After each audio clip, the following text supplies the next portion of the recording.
So, Ant-Man and the Wasp, Quantumania, the return of Ultron. Nah, I got you. You're all thinking for a second, is Ultron in this movie? No, I'm just messing with you guys. That is not in it. I'm just joking. I'm just joking. Don't click off this video. Don't click off it. We're going to talk about Ant-Man and Quantumania in a non-spoiler fashion. I won't spoil it, I promise. So let me know your thoughts. Smash that like button, click subscribe, and let's do this.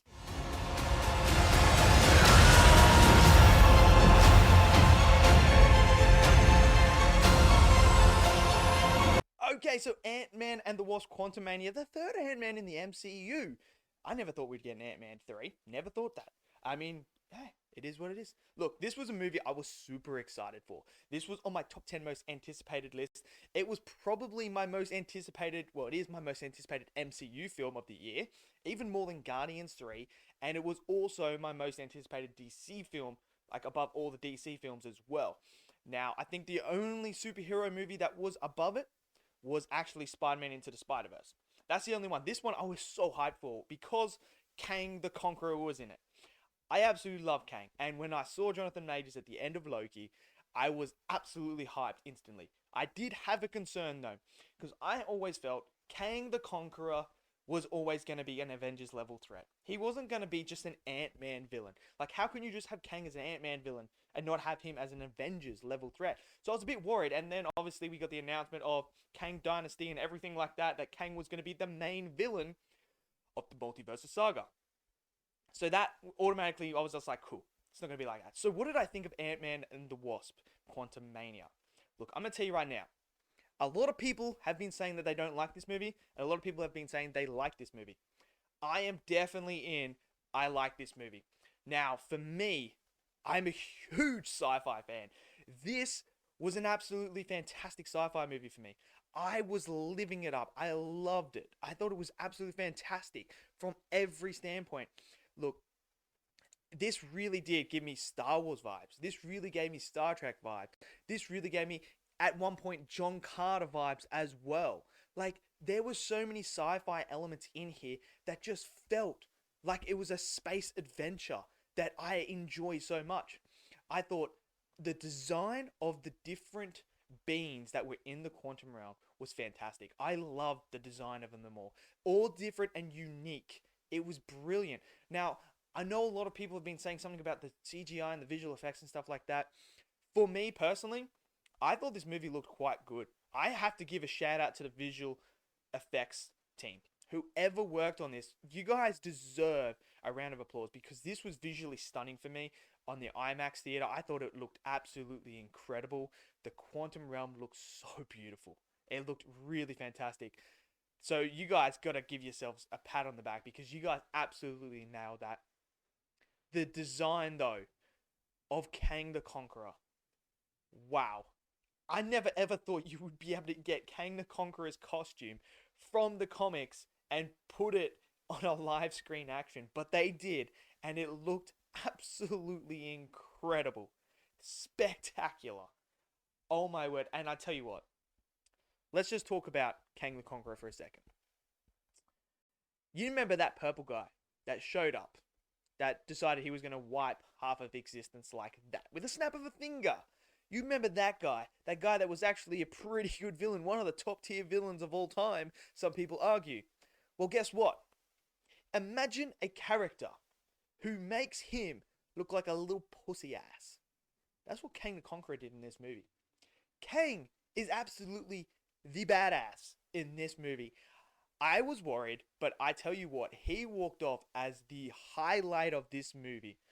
Jonathan Majors played Kang perfectly. This was a villain. Not just any sort of villain, but he feels like he's the hero again. And like I say, when you're writing a good villain, what is a good villain? He thinks he's the hero of the story. And Kang the Conqueror in this movie, his mission is to save not just the world, but to save the multiverse. He thinks he is saving the multiverse and making sure that none of this galactical multiversal war happens and destroys all the timelines, the incursions, everything. That's his goal, is to stop that and save it. Which is so brilliant because now he has a purpose. He has a reason. And when a villain has a reason and a purpose to fight for, they become pretty damn powerful and damn hard to stop. And Kang the Conqueror in here is absolutely no different to that. He is a weapon. Man, when he is on screen, whether he's talking, whether he's showcasing what he can do, that final battle, wow, absolutely, man. We got the look at Kang the Conqueror at his peak.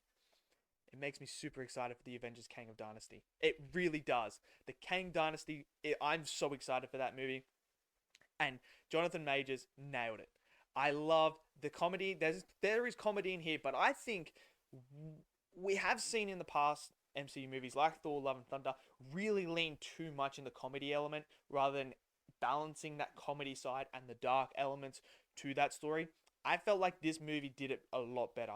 You still have the Ant-Man humor in there. You still have Scott Lang as that character finding humor in situations, but you also have that dark theme of this is serious. Like, this is not something to mess around with. And when it needs to be serious, it is serious. And I found that to be very, very well. Like, I'm so glad they didn't go straight down the humor route and straight down the serious route. But they managed to get that balance and it worked well for me. I also love the dynamic of all our heroes. They were awesome as well. We got to learn a bit more about Van Dyne, what she was up to down there, and how Kang came to be. So this is all stemming from Loki. So this is brilliant. We're seeing all this happen, and yeah, it's just I really enjoyed this film a lot, and I really did. And look, it tested Ant-Man. It really did. Was it the ending I was hoping for?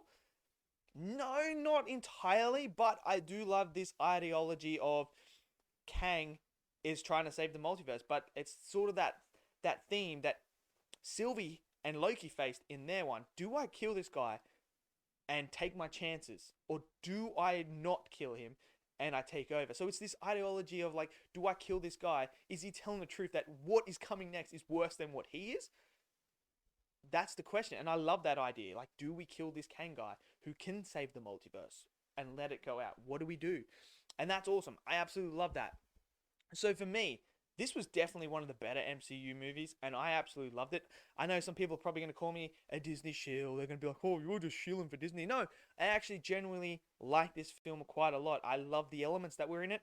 I love the space adventure vibe that it gave me. I love the characters. I love the villain.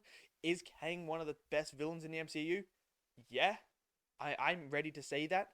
He's just absolutely incredible. I love him. He's just awesome. So yeah, I like this movie a lot. Now you can say whatever you want about me, and if you guys don't like it, that's cool. I can see exactly why some people didn't like it. And MODOK is going to be one of those characters that's going to be divisive for most people. For me personally, I didn't mind him. I get it. He doesn't look completely like the MODOK from the comics and stuff like that. But I felt like what they did with it worked. And I thought it was well. And he has his own little character arc as well. And I enjoyed that as well.